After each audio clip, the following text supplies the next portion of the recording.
নমস্কাৰ সকলোলৈকে মই হৈছোঁ পদ্মিনী কোঁৱৰ গোহাঁই আপোনালোক সকলোকে মোৰ অন্য এটি নতুন ভিডিঅ'লৈ স্বাগতম জনাইছোঁ। আজি হৈছে ধনতেৰছ আৰু মই ৰাতিপুৱাৰ পৰা ইটো সিটো কিবা কিবি কৰি আছোঁ। তো কামৰ মাজতে মই বোলো আপোনালোককো ধনতেৰছৰ শুভেচ্ছা জনাওঁ। আপোনালোক সকলোকে মোৰ তথা মোৰ পৰিয়ালৰ সকলোৰে তৰফৰ পৰা আপোনালোক সকলোলৈকে বহুত বহুত ধনতেৰছৰ শুভকামনা থাকিল। আৰু আজি অকণমানকৈ মই এটা ভিডিঅ' কৰিছোঁ, আপোনালোকে সকলোৱে মোৰ ভিডিঅ'টো চাব বুলি আশা ৰাখিলোঁ।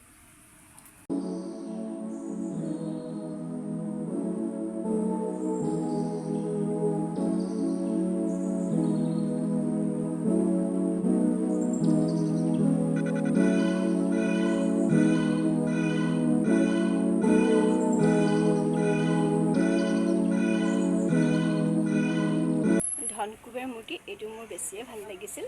এইটো অকণমান ইয়াত আৰু অকণমান ইয়াত ভঙা থকাৰ কাৰণে মই বেলেগ এটা ল'লোঁ।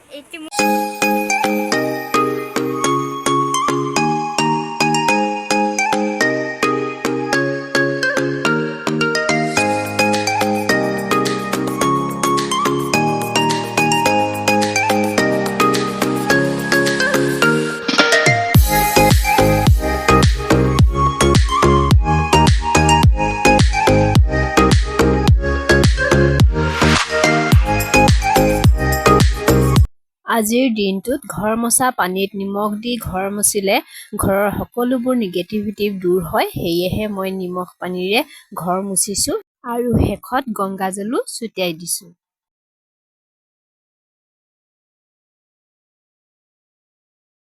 দৰ্জাৰ মুখতো সেয়ে ৰংগুলি বনাই আছে আৰু মই হেল্প কৰি দিয়া মানুহটো দেখো ভাইকে একদম এনেই নাম লৈছে আৰু দেই ওপৰতে। ধেমালিহে কৰিছোঁ দেই, চকুকেইটা দেখিছেনে? তেনেকৈ কোৱাৰ কাৰণে একদম প্ৰায় চকু ডাঙৰ ডাঙৰ হৈ গৈছিলে, দেখিছেনে? ধেমালি কৰিছোঁ দেই। অকণমানটোৱে হেল্প নকৰা নহয় বায়েকক। যেতিয়াই বায়েকে যিটো বস্তুৰ প্ৰয়োজন হৈছে বুলি কয় টপককৈ দৌৰি গৈ লৈ আনেগৈ। আৰু মই এনেকৈ দি পিনে মই তৈয়াৰ কৰি দিম। ধনতেৰছৰ পূজা যিডোখৰ ঠাইত পতা হয় সেই ঠাইডোখৰ গোবৰ বা গংগাজলেৰে চাফা কৰি ল'ব লাগে, ঠাইডোখৰ শুচি কৰি ল'ব লাগে।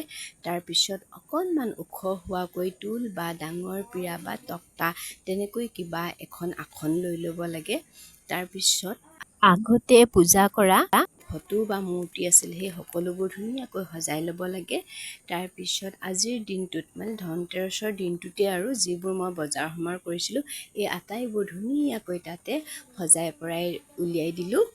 আৰু ঝাৰু, ময়ূৰপংখ, কৰি, নিমখ আদি যিমানবোৰ বস্তু আনিছিলোঁ, ধনিয়া, ইলাইচি সকলোবোৰ মই তাতে উলিয়াই দিলোঁ।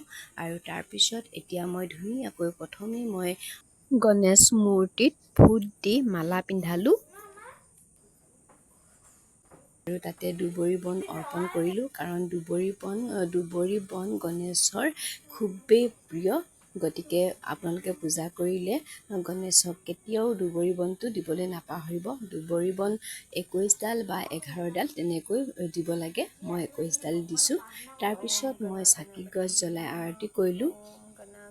ওম জয় গণ গণপতি নমঃ, ওম জয় গণ গণপতি নমঃ, ওম জয় গণ গণপতি নমঃ এনেকৈ মন্ত্ৰ উচ্চাৰণ কৰিলেও হ'ব।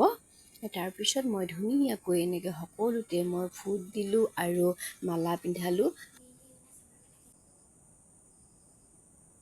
মালা নাথাকিলে আপোনালোকে সেই পূজা কৰা সূতাটো পিন্ধালেও হয়। তাৰপিছত কিন্তু কলচীকেইটা কেতিয়াও খালীকৈ নাৰাখিব। মই কলচীকেইটাত এটা কলচীত চাউলেৰে ভৰ্তি কৰি দিছোঁ আৰু এটাত দিছোঁ ধনিয়া আৰু এটাত মই পানী ৰাখি দিছোঁ। আৰু এটা কথা, পূজা কৰিলে কেতিয়াও ভোগটো দিব নাপাহৰিব। মই তাতে বাতি এটাত চেনি দিছোঁ আৰু গুৰ দিছোঁ, এনেকৈয়ে মই ভোগ দিছোঁ। আৰু এইদৰেই আজিৰ মোৰ পূজা সম্পূৰ্ণ হৈ গ'ল। এতিয়া লৈ লৈছোঁ মই চাকি বন্তি আৰু আজিৰ দিনটোত 13 গছ চাকি বন্তি জ্বলোৱা হয়। আৰু এতিয়া চাওকচোন মইনো সেই 13 গছ চাকি বন্তি ক'ত জ্বলালোঁ।